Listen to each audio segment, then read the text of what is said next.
الحمد للہ وحدہ والصلاة والسلام علی من لا نبی بعدہ اما بعد فاعوذ باللہ من الشیطان الرجیم بسم اللہ الرحمن الرحیم یا ایہا الذین آمنوا لا تأکلوا الربا اضعافا مضاعفہ صدق اللہ العظیم۔ حضرات محترم، اللہ تبارک و تعالی نے قرآن کریم میں ارشاد فرمایا احل اللہ البیع وحرم الربا۔ اللہ نے تجارت کے ذریعے کمانے کو حلال قرار دیا اور سود یعنی ربا کے ذریعے سے کمانے کو حرام قرار دیا۔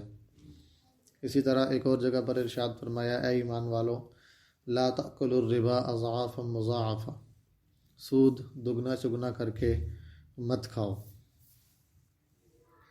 ایک اور جگہ پر اللہ تبارک و تعالیٰ نے ارشاد فرمایا فَإِن لَّمْ تَفْعَلُوا فَأْذَنُوا بِحَرْبٍ مِّنَ اللَّهِ وَرَسُولِهِ، اگر تم سود کھانے سے باز نہیں آتے تو اللہ اور اس کے رسول سے جنگ کے لیے تیار ہو جاؤ۔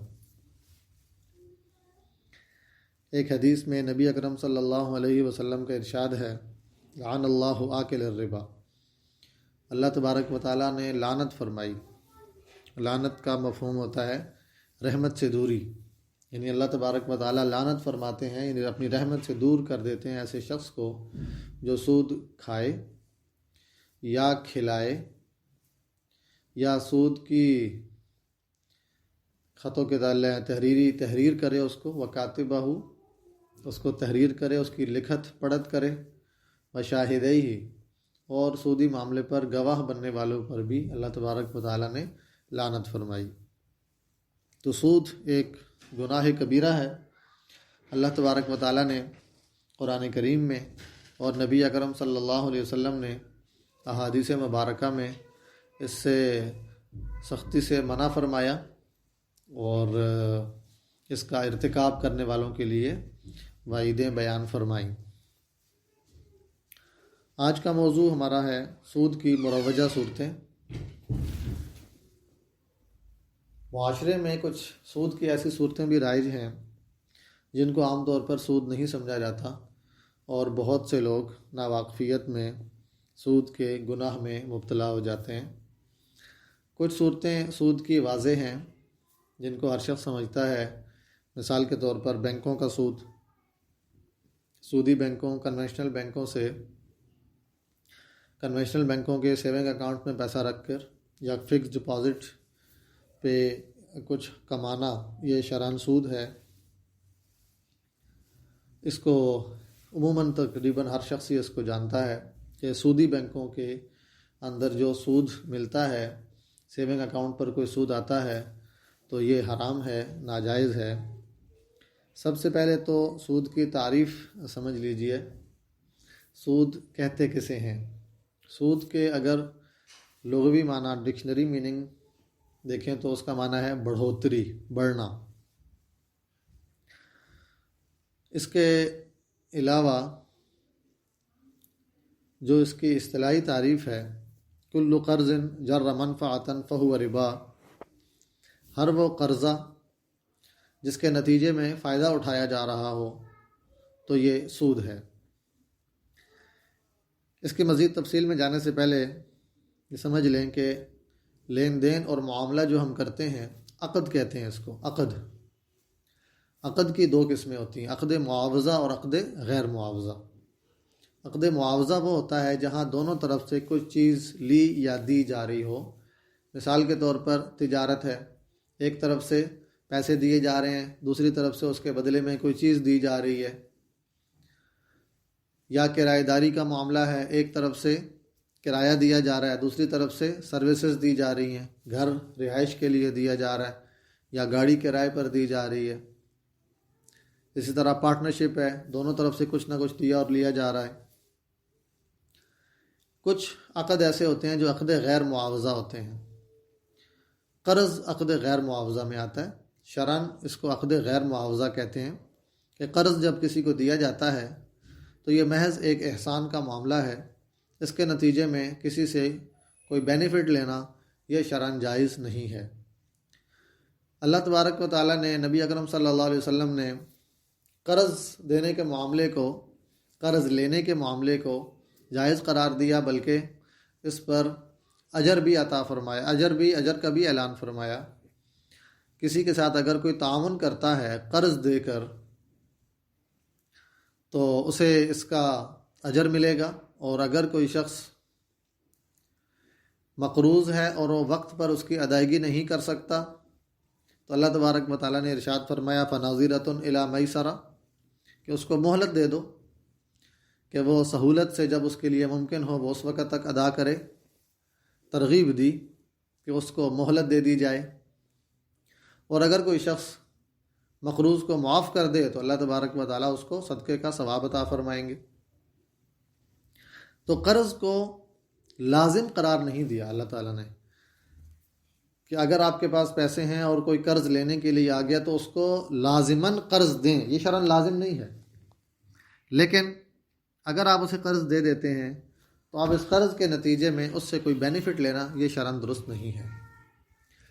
اگر آپ سمجھتے ہیں کہ آپ کا پیسہ باؤنڈ ہو جائے گا، آپ 6 مہینے کے لیے کسی کو 5 لاکھ روپیہ دے رہے ہیں تو 5 لاکھ کو اگر آپ 6 مہینے استعمال کریں، اس کو بزنس میں لگائیں تو آپ اس کے اوپر کما سکتے ہیں۔ لیکن کسی کو قرض دے دیں تو واپس تو آپ کو 6 مہینے کے بعد 5 لاکھ ہی ملنے ہیں، تو 6 مہینے آپ اس پیسے کے اوپر کچھ کما نہیں رہے۔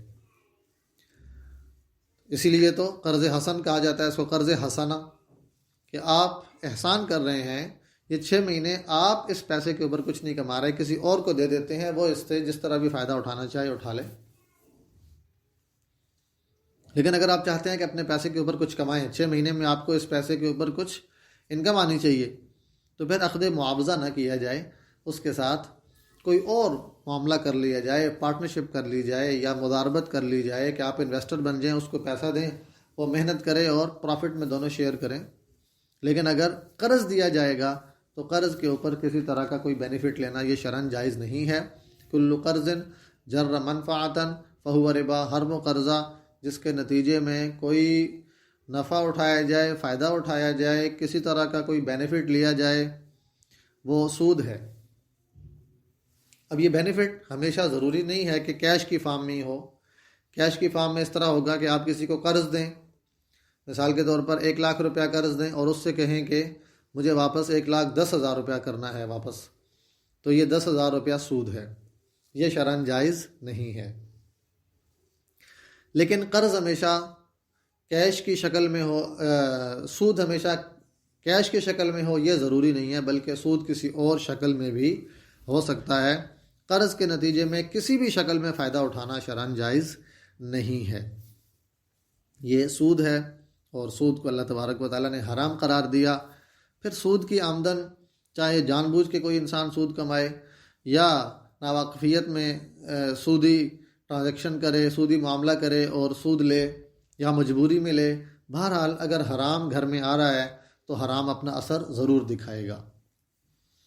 حرام کی مثال زہر کی طرح ہے کہ زہر کوئی ناواقفیت میں بھی لے لے تو زہر اپنا اثر تو ضرور دکھائے گا، حرام بھی اپنا اثر ضرور دکھاتا ہے۔ پچھلے دنوں ایک صاحب بتانے لگے کہ مجھے اپنے چھوٹے بھائی کی شادی کے لیے پیسوں کی ضرورت تھی، تو کسی نے مشورہ دیا اور میں نے بینک سے سودی قرضہ لے لیا۔ جب سودی قرضہ لیا تو اس کے بعد سے ہمارے گھر کے اندر ناچاکی شروع ہو گئی۔ آئے دن کسی نہ کسی بات پر آپس میں کچھ رنجش ہوتی تھی۔ ہم 3 بھائی ہیں، اکٹھے رہتے ہیں، والدہ ہمارے ساتھ رہتی ہیں، اور والد صاحب کا انتقال ہو چکا ہے، تینوں بھائی اکٹھے رہتے ہیں۔ تو کہنے لگے کہ اکثر ہمارے گھر میں کچھ نہ کچھ رنجش رہتی تھی، بھائی کی شادی کر لی ہم نے، لیکن آپس میں کچھ نہ کچھ رنجش، آپس میں کچھ نہ کچھ اختلاف اور معاملہ، اور گھر میں سکون نہیں تھا، بے سکونی سی عام طور پر رہتی تھی۔ حتیٰ کہ ایک دن نوبت یہاں تک پہنچی کہ ہم تینوں بھائی آپس میں لڑ پڑے، ایک دوسرے کے گریبان پکڑ لیے ہم نے اور ہاتھا پائی شروع ہو گئی۔ والدہ بیچاری ہماری، ان کا رو رو کے برا حال تھا کہ کیا ہو گیا، میرے گھر کو نظر لگ گئی، کس کی نظر لگ گئی، اتنا سکون تھا اس گھر میں، کیا وجہ ہے کہ اب ایک عرصے سے گھر میں سکون نہیں ہے۔ تو کہتے ہیں کہ ہم سب بیٹھے غور کیا کہ ہمارے گھر میں کیا وجہ ہے کہ گھر میں سکون نہیں ہے، چھوٹی چھوٹی باتوں پر لڑائی ہو جاتی ہے۔ تو سب نے مل کر ایک نتیجہ نکالا، اور وہ یہ تھا کہ جب سے ہم نے سودی قرضہ لیا ہے اس دن سے ہمارے گھر میں بے برکتی ہے۔ اور ہم تینوں بھائیوں نے فیصلہ کیا کہ اب مل کر اس سودی قرضے سے جان چھڑائیں۔ وہ کہتے ہیں کہ جب ہم نے اس سودی قرضے سے جان چھڑائی، تینوں بھائیوں نے مل کر پیسے اکٹھے کیے اور ہم نے وہ قرضہ ادا کیا، وہ بینک کو کلیئر کیا، اس کے بعد سے کہنے لگے کہ اس کے بعد سے اللہ کا شکر ہے، پھر ہمارے گھر میں ویسا ہی سکون ہے اور اب کسی بات پر کوئی ایسی رنجش نہیں ہوتی۔ یہ تو محض ایک مثال ہے، اس طرح کی اور مثالیں بھری پڑی ہیں کہ سود کی آمدن جب گھر میں آتی ہے تو اللہ تبارک و تعالیٰ نے خود ہی ارشاد فرمایا، یمحق اللہ الربا ویربی الصدقات، کہ اللہ تبارک و تعالیٰ سود کو ختم کر دیتے ہیں۔ یعنی سود سے اگر کوئی شخص کماتا ہے تو دیکھنے میں اگرچہ یوں لگتا ہے کہ سود سے کمایا ہے تو پیسہ بڑھ گیا ہے، کسی کو 1,00,000 روپے قرضہ دے کر 1,10,000 واپس لیا ہے تو دیکھنے میں یہ لگتا ہے کہ 1,10,000 ہو گیا، مال بڑھ گیا ہے، لیکن اللہ تبارک و تعالیٰ نے ارشاد فرمایا کہ اللہ اس کو ختم کرتے ہیں۔ ختم کرتے ہیں کا مطلب یہ ہے کہ یہ مال فنا ہو جائے گا، ختم ہو جائے گا، یہ مال ضائع ہوگا، یا یہ مال بے برکتی لے کر آئے گا، گھر میں سکون ختم ہو جائے گا۔ حتیٰ کہ حرام مال کا ایک نقصان یہ بھی ہوتا ہے کہ اولاد کی اصلاح نہیں ہوتی اور اولاد نافرمان ہو جاتی ہے۔ تو حرام آمدن کے نقصانات بہت زیادہ ہیں۔ حرام ایک طرح کا ظلم بھی ہے، حرام آمدن ایک طرح کا ظلم بھی ہے ان لوگوں کے ساتھ کہ جن کی معاشی کفالت کا ذمہ اللہ نے کسی پر ڈالا ہے۔ مرد ہے، اگر وہ کما رہا ہے تو اس کے ذمہ ہے کہ وہ حلال کمائے اور اپنی اولاد کو اور اس کے اوپر جن کی معاشی کفالت اس کے ذمہ ہے ان کو حلال کما کر دے۔ اگر آمدنی میں کسی جگہ پر حرام شامل ہوتا ہے تو یہ ان لوگوں کے ساتھ ظلم ہے جن کو کما کر لا کے دیا جا رہا ہے۔ وہ خود کما نہیں سکتے، ضعیف ہیں، بچے ہیں، عورتیں ہیں، یا والدین ضعیف ہیں، وہ خود نہیں کما سکتے، ان کو کما کر لا کے دیا جا رہا ہے۔ اور اگر وہ آمدنی حرام ہے تو یہ ایسا ہی ظلم ہے جیسا کہ کوئی شخص باہر سے کوئی چیز لے کر آئے۔ مثال کے طور پر جیسے ایک واقعہ ایک دن پڑھا ہم نے کہ ایک شخص اس نے جوس خریدا اور لا کر اپنے بچے کو دیا۔ اب اس نے تو اپنے بڑی شفقت سے بچے کو جوس لا کے دیا، لیکن اس جوس کے ڈبے میں کوئی زہریلا جانور تھا۔ بچے نے جو ہی وہ جوس پیا اور وہ فوت ہو گیا۔ اب باپ نے ناواقفیت میں اسے جو ہے وہ ایسا جوس لا کے دیا کہ جس میں کچھ اس طرح کی چیز نکل آئی جس کے نتیجے میں بچے کی موت واقع ہو گئی۔ تو اگر باہر سے مال حرام گھر میں لایا جائے گا تو اس کا نقصان بھی ایسا ہی ہے کہ وہ مال حرام اپنا اثر دکھائے گا بچوں پر، گھر میں والدین ہیں جن پر بھی، کہ گھر میں بے برکتی ہوگی، سکون نہیں ہوگا، اس مال کے اندر برکت نہیں ہوگی، وہ مال ضائع ہو جائے گا۔ اسی طرح وہ مال اللہ کی نافرمانیوں میں خرچ ہوگا تو بھی وہ آخرت کے اعتبار سے وبال کا باعث بنے گا۔ خلاصہ یہ کہ اللہ تبارک و تعالیٰ نے سود کو حرام قرار دیا ہے۔ آج کا جو اصل موضوع ہے وہ یہ ہے کہ معاشرے میں کچھ ایسی صورتیں رائج ہیں جو سود ہیں لیکن عام طور پر انہیں سود سمجھا نہیں جاتا اور لوگ اس میں مبتلا ہوتے ہیں۔ چند ایک صورتیں میں آپ کے سامنے مختصراً عرض کرتا ہوں۔ سب سے پہلی چیز، موبائل کمپنیوں نے آج کل کیش اکاؤنٹ کھولے ہوئے ہیں، وہ لوگوں کے کیش اکاؤنٹ کھولتے ہیں۔ بینکوں کی طرح کی سروسز، بہت ساری سروسز موبائل کمپنیوں نے دینا شروع کر دی ہیں۔ تو آپ جب اپنا اکاؤنٹ کھلواتے ہیں، ایزی پیسہ ہے یا اس کے علاوہ جائز کیش ہے، آپ جب اپنا اکاؤنٹ کھلواتے ہیں تو اس کی حیثیت بھی قرض کی ہے کہ آپ اس کمپنی کو قرض دیتے ہیں اور آپ کو اختیار ہوتا ہے کہ جب آپ اپنا پیسہ نکلوانا چاہیں آپ واپس لے سکتے ہیں۔ تو یہ قرض ہے، لہٰذا اس قرض کے اوپر کمپنی کسی قسم کا آپ کو اگر بینیفٹ دیتی ہے تو وہ بینیفٹ لینا شرعاً جائز نہیں ہے۔ ٹیلی کمیونیکیشن کمپنیاں آپ کو جو بینیفٹس دے رہی ہوتی ہیں اس کی دو صورتیں بنتی ہیں۔ کچھ بینیفٹس تو وہ ہیں جو آپ کو منیمم بیلنس مینٹین رکھنے پر کمپنی کچھ کم از کم بیلنس کی شرط لگاتی ہے، 1,000 روپیہ یا 2,000 روپیہ، ایک شرط لگاتی ہے کہ اگر آپ اپنے اکاؤنٹ میں اتنا بیلنس مینٹین رکھیں گے تو آپ کو یہ والے بینیفٹس ملیں گے۔ ایسے بینیفٹس کی بنیاد چونکہ بیلنس ہے کہ اتنا بیلنس اکاؤنٹ میں ہوگا تو یہ بینیفٹس ملیں گے، ایسا کوئی بینیفٹ لینا شرعاً جائز نہیں ہے، وہ سود ہے۔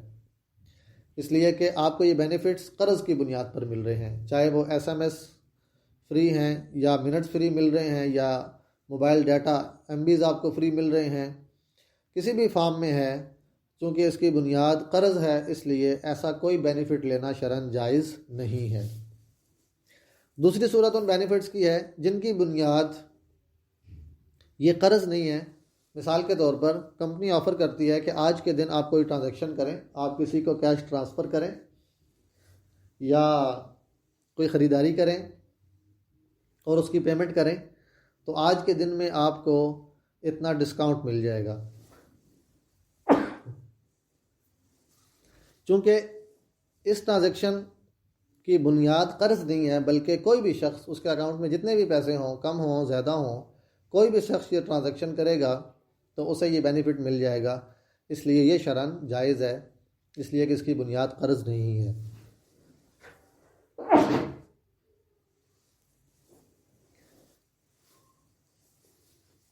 اسی طرح بسا اوقات کیش بیک ہوتا ہے، کیش بیک ملتا ہے کہ آپ ایپ ڈاؤن لوڈ کریں، ایپ ڈاؤن لوڈ ہوتے ہی آپ کو اتنا کیش مل جائے گا، تو وہ بھی کمپنی کی طرف سے انعام کنسیڈر ہوگا، کیونکہ اس کی بنیاد بھی قرض نہیں ہے۔ خلاصہ یہ ہے کہ ایسے بینیفٹس جن کی بنیاد قرض کے اوپر ہے کہ آپ اتنا اکاؤنٹ میں اتنا بیلنس مینٹین رکھیں تو یہ بینیفٹ ملے گا آپ کو، وہ لینا شرعاً جائز نہیں ہے۔ اور ایسے بینیفٹس جو آپ کو منیمم بیلنس کی شرط کے بغیر ملتے ہیں وہ بینیفٹس لینا شرعاً جائز ہے۔